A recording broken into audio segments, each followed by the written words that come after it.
NASA और चावलों की देगें। हमारे यहाँ गुर्बत की वजह जहालत है और जहालत की वजह से ही गुर्बत है। अक्सर हम जिस चीज को बिल्कुल बेकार समझते हैं वही हमारे काम की चीज होती है, वही हमारे करने के काम होते हैं। आज हम इसी पर बात करेंगे। नासा और चावलों की देखें, इनका आपस में क्या ताल्लुक है भला? हम में से कमो बेश हर इंसान में कहीं न कहीं इंसानियत की मदद का जज्बा जरूर होता है। इसका तरीकाकार या इजहार का मौका अलबत्ता मुख्तलिफ हो सकता है और ये ज्यादातर माहौल पर मुनहसर होता है। हम पाकिस्तान में चूंकि साइंसी ज़हन नहीं रखते और महज इजादात साइंस की सारफ है, लिहाजा हमें यह लगता है कि साइंस, खला और दीगर सैयारों पर तहकीक करना एक बेसूद अमल है। ये महज पैसे का ज़िया है। खलाओं को तस्खीर करके या कायनात को खोज कर हम क्या उखाड़ लेंगे? हम ये इदराक नहीं कर पाते कि जमीनी मसाइल का हल आसमानों में भी तो हो सकता है। मिसाल के तौर पर अगर हम चांद पर ना जाते तो शायद आज हमारे कंप्यूटर्स और दीगर इलेक्ट्रॉन का सामान जिसमें मोबाइल फोन वगैरह शामिल हैं इतने बेहतर ना होते। मसलन ये कि आज जो हम राबतों की दुनिया में हैं और नित नए ऑनलाइन कारोबार और ऑनलाइन सहूलियत इस्तेमाल कर रहे हैं, वो दरे पर्दा इन्हीं टेक्नोलॉजीज की मरहून मन्नत है जो खला में इस्तेमाल के लिए बनाई गई। हमने खलाओं के लिए सैटेलाइट बनाए जिनसे आज हम गूगल मैप्स पर रास्ते नहीं भूलते। हम आज भी इन्हीं सैटेलाइट्स के जरिए मौसम का हाल, फसलों, जंगलात, मादनियत वगैरह के सर्वे करते हैं। बहुत सी मुफीद मालूमात इकट्ठी करते हैं। कुदरती आफात जैसे कि तूफानों का बर वक्त पेशगोई से कई जानें बचाते हैं। ये फहरिस्त तवील है। कहने का मकसद ये कि माजी में तस्खीरे कायनात पर लगने वाले पैसे के समरात इंसानियत खा रही है। इंसानों का मयारे जिंदगी बेहतर हो रहा है। क्योंकि ये चीजें हमें नजर नहीं आती या हम इस पर सोचते नहीं, लिहाजा हम अपनी पूरी नेक नियति में यही समझते हैं कि नासा अगर इस सब पर पैसा लगाने की बजाय चावल की देगे बांटना शुरू कर दे तो इंसानी मसाइल हल हो जाएंगे। क्योंकि हमारे नजदीक भूख एक बहुत बड़ा अलमिया है। हम इस नहज पर ही नहीं पहुंच सकते कि भूख से आगे का सोच सकें। ये किस कदर बदकिस्मती है कि आप जानते हैं कि पिछली 3 दहाइयों में दुनिया की बड़ी बड़ी मल्टीनेशनल कंपनियां जिनका रेवेन्यू पाकिस्तान के सालाना बजट से दुगना या कई गुना है, जैसे कि एप्पल, गूगल, माइक्रोसॉफ्ट वगैरह, ये कंपनियां वजूद ही नहीं रखती थी। ये कंपनियां दरअसल क्या बेचती हैं? गंदम, गन्ना या कपास? नहीं, ये टेक्नोलॉजी बेचती हैं। टेक्नोलॉजी कहाँ से आती है?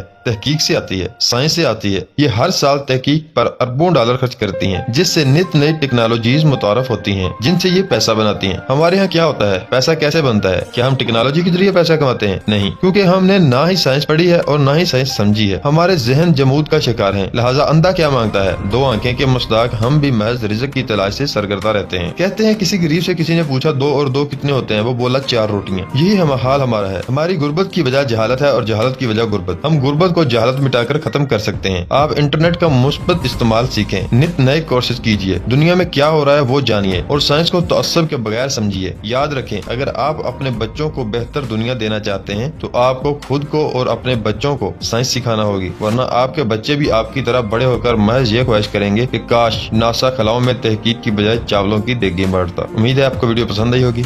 मिलते हैं इंशाअल्लाह नेक्स्ट किसी वीडियो में। तब तक के लिए अपना बहुत सारा ख्याल रखिएगा। मुझे दीजिए इजाजत। अल्लाह हाफिज।